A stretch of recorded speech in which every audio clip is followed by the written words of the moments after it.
Assalamualaikum warahmatullahi wabarakatuh. Baik, hari ini kita lanjutkan materi kita mengenai teknologi produksi minyak atsiri. Bagaimana cara kita mendapatkan minyak atsiri ya? Kemarin kita sudah belajar mengenai apa itu minyak atsiri. Jadi minyak atsiri itu merupakan satu hasil sisa proses metabolisme dalam tanaman, merupakan metabolit sekunder yang terbentuk karena reaksi antara berbagai persamaan kimia dengan adanya air dalam tanaman. Nah, bagaimana kita mendapatkan minyak atsiri mulai dari daun, batang, sampai dengan bagian seluruh dari tanaman tersebut. Jadi metode ekstraksi minyak atsiri yang berasal dari tanaman itu bisa dilakukan dengan 4 metode. Metode yang pertama adalah metode penyulingan atau dikenal dengan destilation, kemudian metode penekanan atau pengepresan, yang ketiga adalah metode dengan pelarut menguap atau dengan menggunakan salt extraction, kemudian yang keempat adalah absorpsi dengan lemak padat atau lebih dikenal dengan istilah enflurage ya. Nah, metode penyulingan itu bisa digunakan pada bagian tanaman, bisa berupa daun, tangkai daun, akar, rimpang, atau kulit batang. Baik, kita akan mulai dengan penjelasan satu persatu dari ekstraksi metode ekstraksi minyak atsiri ya. Yang pertama adalah penyulingan atau destilasi. Apa itu penyulingan? Yaitu proses pemisahan komponen yang berupa cairan atau padatan dari dua macam campuran atau lebih berdasarkan perbedaan titik uapnya. Dan proses ini dilakukan terhadap minyak atsiri yang tidak larut dalam air. Jadi titik utama di proses penyulingan ini adalah berdasarkan pada perbedaan titik uapnya. Jumlah air yang menguap bersama uap air itu ditentukan oleh 3 faktor. Faktor pertama adalah besarnya tekanan uap yang digunakan. Yang kedua, berat molekul dari masing-masing komponen dalam minyak. Yang ketiga, kecepatan minyak keluar dari bahan yang mengandung minyak. Kelemahan dari metode penyulingan ini, yang pertama adalah tidak baik digunakan terhadap beberapa jenis minyak yang mengalami kerusakan oleh adanya panas dan air. Yang kedua, minyak atsiri yang mengandung fraksi ester akan terhidrolisa karena adanya air dan panas. Yang ketiga, komponen minyak yang larut dalam air tidak dapat diekstrak. Yang keempat, komponen minyak yang bertitik didih tinggi yang menentukan bau wangi dan mempunyai daya fiksasi terhadap bau sebagian tidak ikut dan tetap tertinggal dalam bahan. Yang kelima, baunya mengalami perubahan dari bau aslinya. Jadi ini kelemahan dari metode penyulingan. Dalam perkembangan pengolahan minyak atsiri, telah dikenal 3 macam sistem penyulingan. Ya, yang pertama adalah penyulingan dengan air atau water distillation. Kemudian yang kedua adalah penyulingan dengan air dan uap atau water and steam distillation. Kemudian yang ketiga adalah penyulingan dengan uap. Penyulingan dengan air atau water distillation merupakan penyulingan paling sederhana, di mana bahan yang akan disuling langsung kontak dengan air mendidih, di mana perbandingan jumlah air perebus dan bahan baku dibuat berimbang. Pemisahan air dan minyak dilakukan berdasarkan perbedaan berat jenis.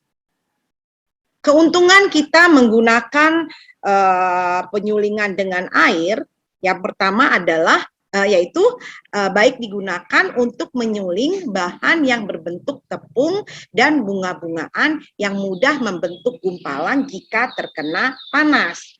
Nah, kelemahannya yaitu tidak baik digunakan untuk bahan-bahan yang fraksi sabun, bahan yang larut dalam air, dan bahan yang sedang disuling dapat hangus jika suhu tidak diawasi.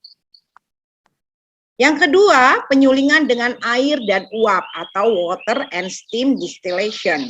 Metode ini sering kita kenal dengan istilah sistem kukus ya, di mana kecepatan difusi uap melalui bahan dan keluarnya minyak dari sel kelenjar minyak ditentukan oleh beberapa faktor. Yang pertama adalah kepadatan bahan dalam ketel penyulingan, yang kedua tekanan uap, yang ketiga berat jenis dan kadar air bahan, yang keempat berat molekul dari komponen kimia dalam minyak.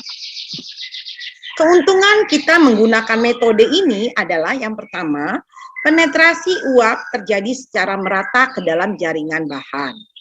Suhu dapat dipertahankan sampai 100 derajat Celcius. Lama penyulingan relatif lebih singkat, rendemen minyak lebih besar dan mutunya lebih baik jika dibandingkan dengan minyak hasil dari sistem penyulingan dengan air. Kemudian penyulingan dengan uap. Pada sistem ini, air sebagai sumber uap panas yang terdapat dalam boiler yang letaknya terpisah dari ketel penyulingan, uap yang dihasilkan mempunyai tekanan lebih tinggi dari tekanan udara luar. Proses penyulingan dengan uap ini baik jika digunakan untuk mengekstraksi minyak yang berasal dari biji-bijian, akar, dan kayu-kayuan. Kemudian, komponen minyak yang bertitik didih tinggi, misalnya minyak cengkeh, kayu manis, akar wangi, serai, kayu putih, dan kamfer. Keuntungan kita menggunakan penyulingan dengan uap ini adalah membutuhkan peralatan yang relatif sederhana. Biaya pembuatannya cukup rendah, bersifat multipurpose, yaitu dapat dipergunakan secara luas untuk mengekstraksi minyak dari beragam sumber. Mengekstrak minyak yang berasal dari daun, cengkeh, bunga, cengkeh, akar wangi, nilam, serai, dan buah pala. Jadi itu bagian-bagian tanaman yang bisa diekstrak menggunakan penyulingan dengan uap. Metode ekstraksi yang kedua adalah metode pengepresan atau pressing ya. Adalah ekstraksi minyak atsiri dengan cara pengepresan umumnya dilakukan terhadap bahan berupa biji, buah, atau kulit luar yang dihasilkan dari tanaman yang termasuk famili sitrus ya. Hal ini disebabkan minyak dari famili tanaman tersebut akan mengalami kerusakan jika diekstraksi dengan cara penyulingan.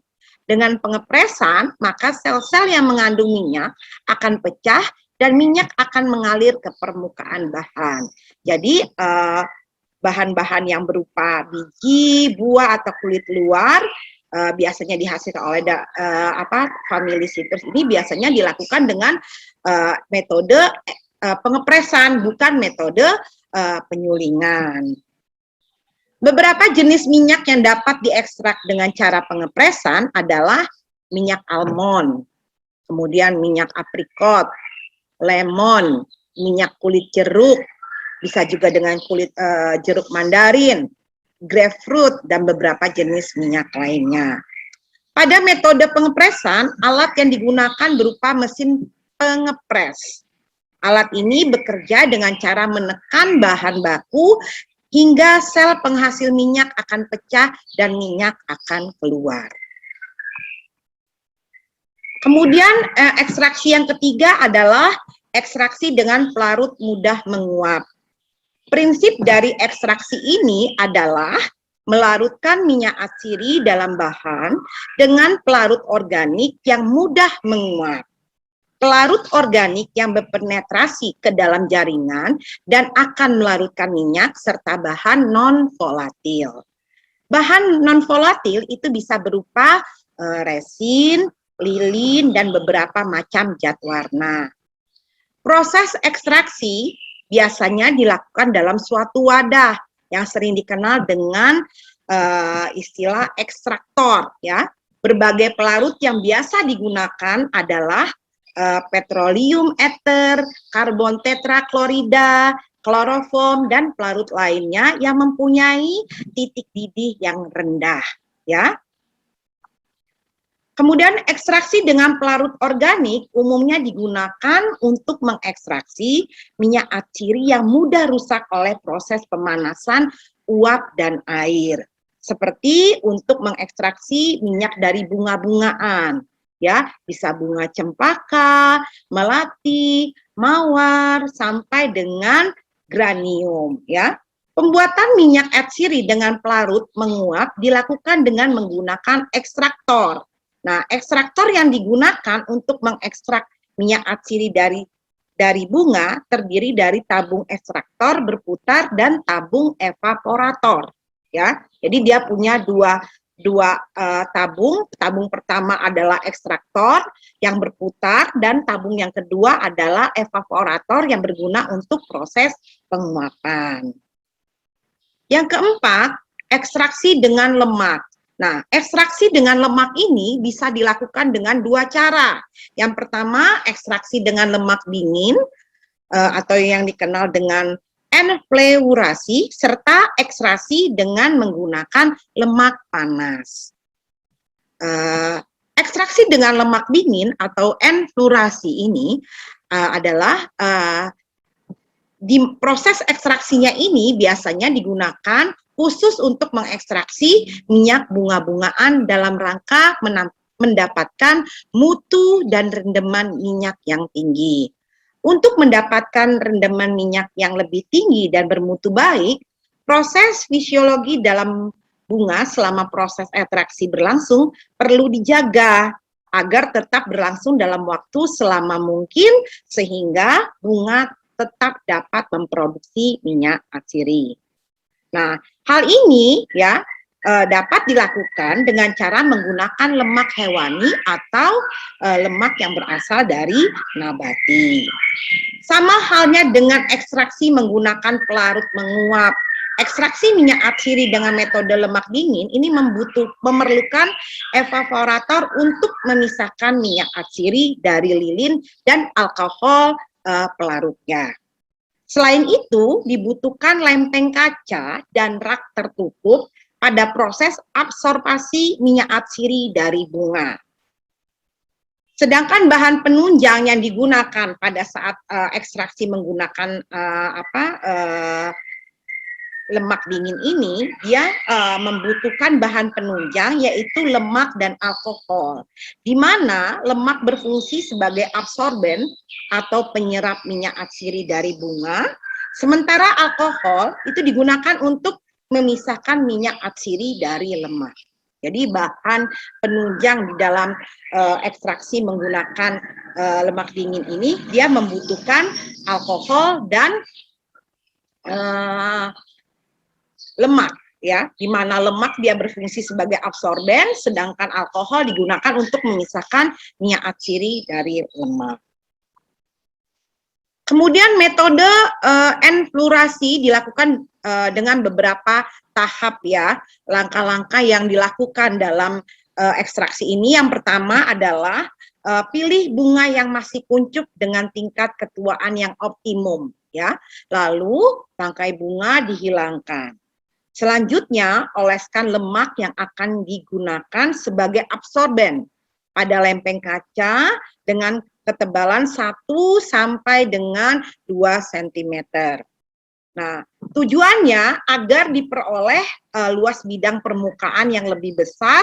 Untuk penyerapan lapisan lemak hendaknya diberi beberapa goresan, ya. Bunga yang telah dihilangkan tangkainya kemudian ditebarkan di atas lapisan lemak secara merata. Semakin lebar bidang bunga yang kontak langsung dengan lemak akan semakin baik. Selanjutnya, simpan lempengan kaca beserta lemak dan bunga dalam lemari atau rak tertutup. Nah, dilakukan secara hati-hati agar lemak yang terbawa sedikit mungkin. Penggantian bunga perlu dilakukan berulang-ulang sampai diperoleh minyak berkomponen kimia tinggi, di mana untuk mendapatkan minyak berkomponen kimia tinggi ini dapat dicirikan dengan terciumnya aroma yang kuat. Nah, lemak yang mengandung minyak itu disebut dengan pomade, ya. Nah, pomade yang telah mengandung minyak bunga selanjutnya diangkat dari lapisan kaca dan ditampung dalam wadah dan dicampur dengan alkohol panas sampai larut dan diaduk agar homogen.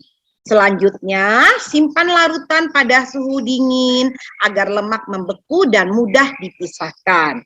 Pemisahan lemak dilakukan dengan pemerasan dan penyaringan sampai larutan bebas lemak. Selanjutnya, larutan yang mengandung minyak dievaporasi pada suhu rendah sampai diperoleh absolut. Nah, absolut inilah yang akan kita gunakan sebagai bahan baku untuk produk-produk yang lain. Persyaratan lemak yang dipakai agar absolut yang dihasilkan optimal itu adalah yang pertama, tidak berbau dan tidak berwarna. Karena bau dan warna pada lemak akan mempengaruhi mutu absolut. Mempunyai konsistensi tertentu.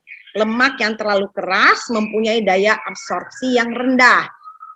Titik cair optimal lemak antara 36 sampai dengan 37 derajat Celcius. Jika suhu terlalu rendah, maka daya absorpsi lemak semakin tinggi. Namun, proses deflorasi atau pengambilan bunga layu menjadi sulit karena banyak lemak yang menempel pada bunga.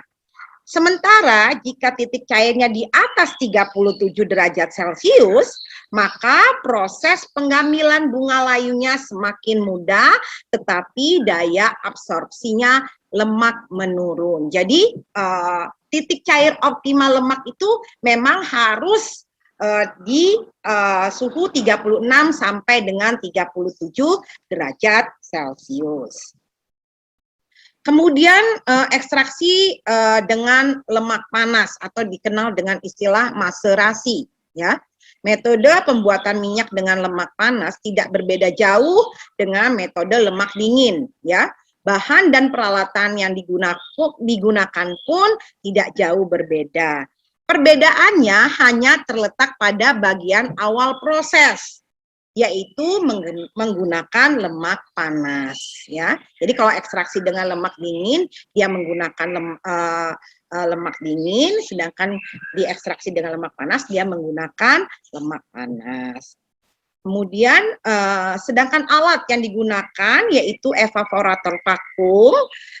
Selain itu dibutuhkan wadah berupa bak atau baskom untuk merendam bunga dalam lemak panas. Ya, bahan yang diperlukan dalam metode maserasi yaitu lemak dan alkohol. Ya, lemak digunakan sebagai absorben, sedangkan alkohol digunakan untuk melarutkan lemak. Ya kan?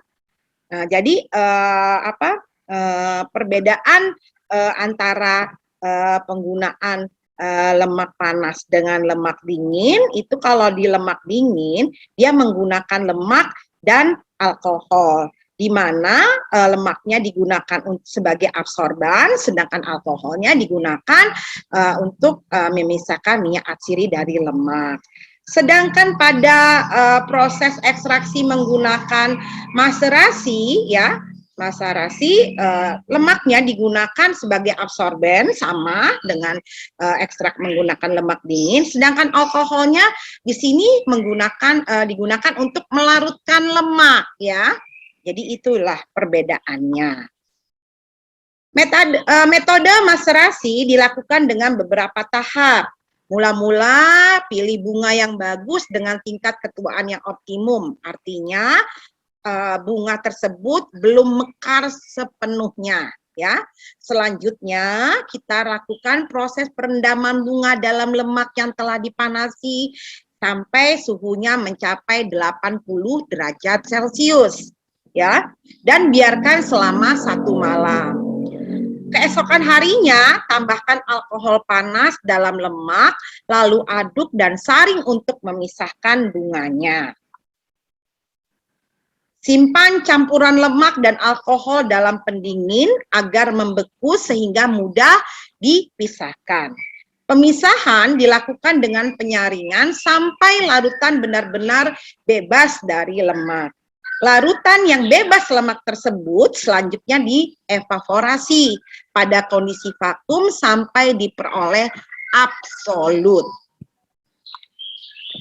Nah, sebelum kita melakukan ekstraksi dengan 4 metode ini, perlu dilakukan perlakuan pendahuluan sebelum diekstraksi. Apa tujuan dari perlakuan pendahuluan ini? Adalah untuk mendapatkan rendemen dan mutu minyak atsiri yang optimal, ya. Nah, cara perlakuan pendahuluan ini dapat dilakukan dengan pengeringan, kemudian pengecilan volume bahan, kemudian proses fermentasi, dan proses pelayuan.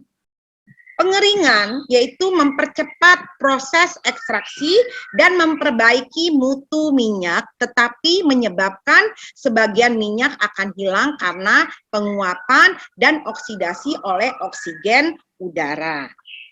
Kemudian pengecilan ukuran bahan, ini bertujuan bersifat permeable ya, mudah ditembus zat cair atau uap, contohnya bahan berupa daun, ranting, rumput, bunga, dan tunas, biasanya dikecilkan kemudian dilakukan proses pengeringan. Tujuannya adalah untuk mempermudah dan mempercepat waktu ekstraksi. Sedangkan fermentasi itu biasanya bertujuan untuk memecahkan sel-sel minyak. Nah, dan biasanya proses fermentasi ini digunakan pada tanaman nilam ya. Fermentasi oleh enzim ini bertujuan untuk menambah bau wangi dari minyak, misalnya dari biji dan buah. Pelayuan. Pelayuan ini bertujuan untuk menurunkan kadar air pada daun, baik yang menempel pada permukaan maupun air sel yang terdapat di dalam daun. Pelayuan dilakukan sampai kadar air tertentu, yaitu sampai daun mempunyai nilai elastisitas tertinggi, namun tanpa menjadi kering. Jadi tidak kering 100% ya, artinya proses pelayuan ini. Nah, pelayuan ini bisa dilakukan dengan menjemur atau dengan uap panas. Oke, demikian materi kita hari ini. Saya akhiri, wabillahi taufik walhidayah. Wassalamualaikum warahmatullahi wabarakatuh.